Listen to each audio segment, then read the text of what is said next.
that we would have realized today. This was only possible because of the support of the successive governments, and I wish to thank both governments, the previous and the current government, for their support. The objective of the fitness center is to improve the health and well-being of the persons that use it. The persons that use it as of today will be for free of cost all members of the force, all retired members of the force, and I say retired members, not ex-members. So if you are dismissed, if you resigned early, it won't be open to you. But if you would have served and are now in retirement, it's open free of cost. And there may be some other senior officials, which government officials, which will decide on a case-by-case basis. There are some several partnership programs that the force has, and so our partners as well will be determined on a case-by-case basis. The management of the facility will be under the Force Training Officer, who is currently Assistant Commissioner Williams. It will be managed by Sergeant George, and Sergeant George, you know, is one of Guyana's Olympians, having participated in 2 Olympic Games. We have determined in this initial stage that the opening hours will be between 5 in the morning and 10 in the evening, and those are opening hours of the college. That's when the college rises and sleeps. The trainers, initially we'll have 2 trainers. One of them would have completed a 9 months course on physical education with the Trinidad Defense Force, along with other courses within the Guyana Police Force and within Guyana. The other one is not only Guyana's national champion on powerlifting, but last year he was the Commonwealth champion, and he is currently also the North American and Caribbean champion powerlifting in his division.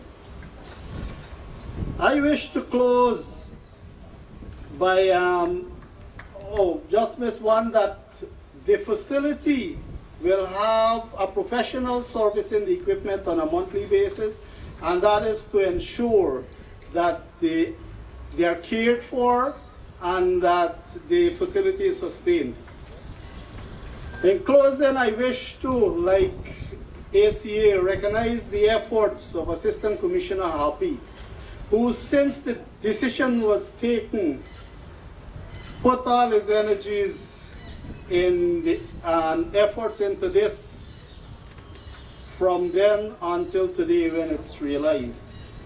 He would have been engaged with experts regarding the design of the building, regarding cost of the building, regarding the preparation of estimates for budget, and the preparation of estimates for equipment, which was also designed by experts. So I wish to, from the bottom of my heart, thank you for those efforts, and that was done while he still had his routine jobs to do. So thank you very much, and thank you all for coming.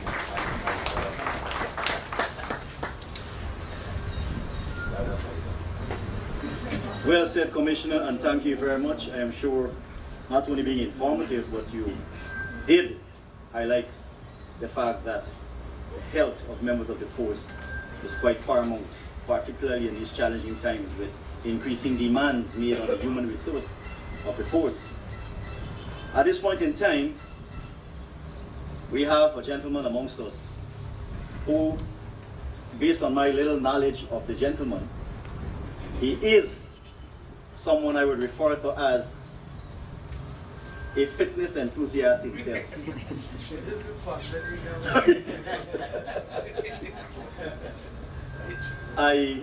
Having had conversations with him would have realized that at certain hours when he's on the treadmill or he's doing some sort of exercise, it is important that the person who is at the head of the ministry under which the police force falls be called upon to tell us something in the form of an address.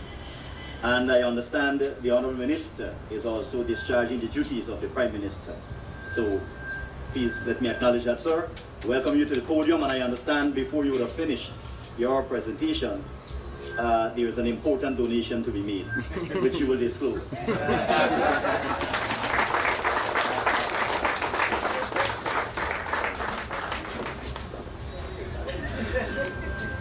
Typical Ram Lorraine. Thank you very much, Mr. Ram Lorraine, and of course, let me say, Mr. Commissioner, and of course, all the divisional heads and senior ranks and senior officers and trainees, members of the press. This, and of course, can't forget Special Nigel Oppie and this thing. It is important that we understand that law enforcement, being the indispensable institution to ensure law and order, the security of this nation, its stability and all, requires certain facilities of the personnel that populate it. Trainees, rank and file, senior rank officers, assistant commissioners, and commissioner. And that the administration of the day, be that a previous administration or the existing one, do make that special effort to ensure that these facilities are provided for. And indeed, when I was told upon becoming minister that indeed we had this as a project, immediately, of course, it had to be supported. Supported because it is going to be one aspect of the welfare of the personnel of the police force.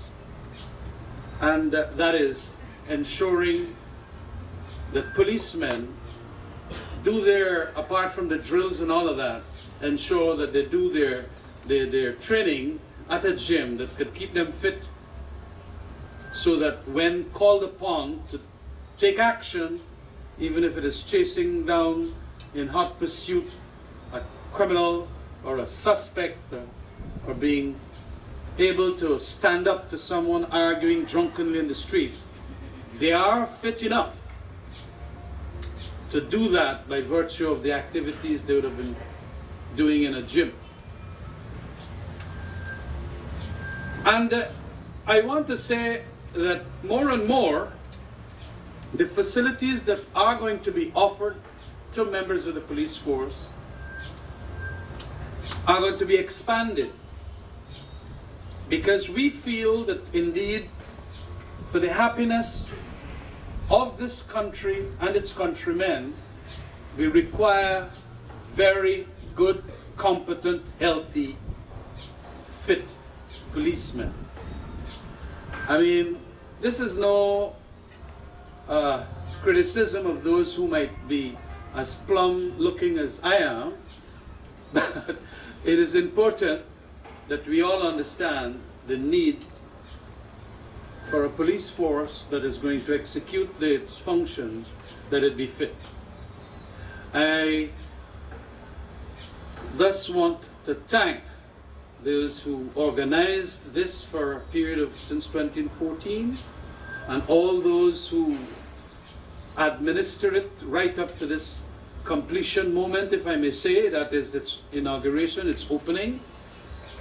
It was indeed an effort that was well meant, and of course an effort that is going to do good things for our especially younger policemen. And so, having said that, I would urge that the users thereof ensure that they take care of the equipment. The actual building, as it were, from Nigel Oppie, is that it costs in the vicinity of almost $25 million But in addition to that, the equipment obviously costs some $6 million. And of course, that too, that's a fine sum, quite from these hard guava season days. 30-something million dollars.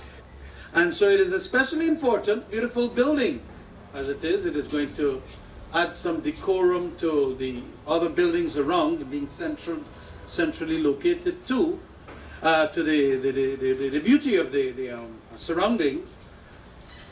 And so it is important that you take special importance, special attention to the building itself, and of course the pieces of equipment inside, and as best as possible give it a longevity and an endurance that will make it workable for long periods. That is very important, because sometimes people feel in certain institutions, especially where the state provides, that we're going to fix it up. Next budget or something, we're going to fix it up. It shouldn't be like that at all.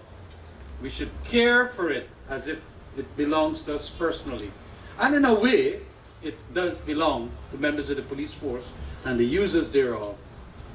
It does belong to you personally. So please do take care in your use and so on. And I would urge that you do use it. On this occasion too, I want to make mention of the fact that the equipment